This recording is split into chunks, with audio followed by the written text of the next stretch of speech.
ভাইরে ভাই, টিকটকে রান্না দেওয়ার আগে আমি জানতাম যে আমি তো মোটামুটি ভালোই রান্না করি।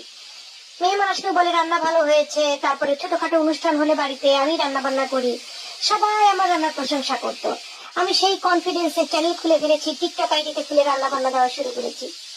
টিকটকে এসে আমি বুঝলাম ভাইরে ভাই, আমি রান্না তো কিছুই পারি না, কোনো কাজই করার যোগ্যতা আমি নাই। মানে যেই কাজই করি তার মধ্যে খালি ভুল খালি ভুল, রান্না করতে গেলেও ভুল।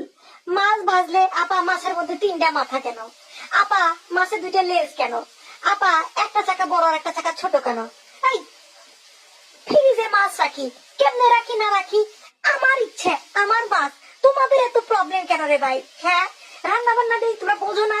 সংসারে কাজ কাম যারা করে না তারাই এ ধরনের কমেন্ট করে। কে রে ভাই, মাছ ভাগ করতে করতে যদি মাছ 2-3টা মাছের মধ্যে অন্য মাছ আমি ঢুকিয়ে দিই, তো যাই হোক, ওই যে মশলা কষিয়ে নিয়েছি, আবার একদল এসে বলবে আপনি মাছের মধ্যে কেন আদা রসুন খান। এই, তোমরা যারা আদা রসুন খাও না, তোমরা জানো না তো অনেকে আদা রসুন খায়? হ্যাঁ, তো তোমরা আদা রসুন খাও না, খুব ভালো কথা, আমি খাই, খুব ভালো কথা। এক একজন এক এক ভাবে রান্না করে, যার যার মনে করো পছন্দ মতো। আবার তরকারি বেশি হলে যে তরকারি দেখে একজন বলে ওরে বাপ রে বাপ, মাছের চেয়ে তরকারি বেশি। কেরে ভাই, পুষ্টিকর জিনিস সবজি তরকারি বেশি খাই, এটা কি কোনো দোষের কিছু, অন্যায় কিছু?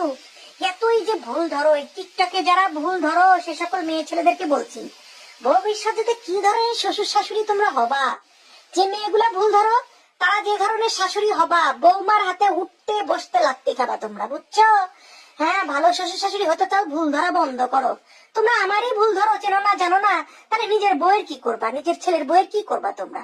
আর যে সকল ছেলেগুলা ভুল ধরো সেগুলাকে বলতেছি, হ্যাঁ এখনই এত ভুল ধরো তোমরা, ভবিষ্যতে যখন শ্বশুর হবা, হ্যাঁ ছেলের বউ তো রান্না তো দূরের কথা, বুঝছো?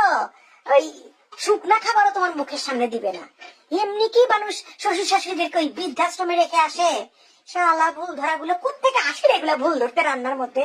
রান্না হচ্ছে একটা শিল্প, এক একজন এক এক ভাবে খায়। একদল এসে এখন বলবে যে আপনি 1 হাঁটু ঝোল দিয়েছেন কেন। এই, তরকারির ঝোলেই হচ্ছে সবচেয়ে বেশি ভিটামিন থাকে, তোমরা জানো না? হ্যাঁ, আমার ঝোল খেতে ভালো লাগে, আমি দিছি। আমি কি রান্নাটা আমি নিজের জন্য করি, আমি শেয়ার করি, বুঝতে হবে এটা তোমাদের জন্য রান্না করিনি।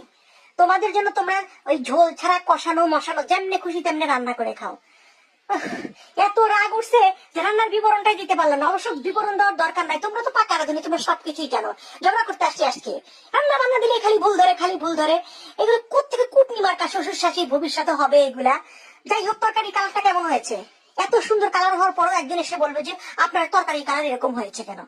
মানে মেজাজ মুজাজ খারাপ হয়ে যায়। খবরদার কেউ ভুল ধরবা না, বুঝছো? যার যার রান্না তার তার কাছে, যার যার রুচি তার তার কাছে। যাই হোক, মজা করে কথাগুলো বললাম, ধন্যবাদ।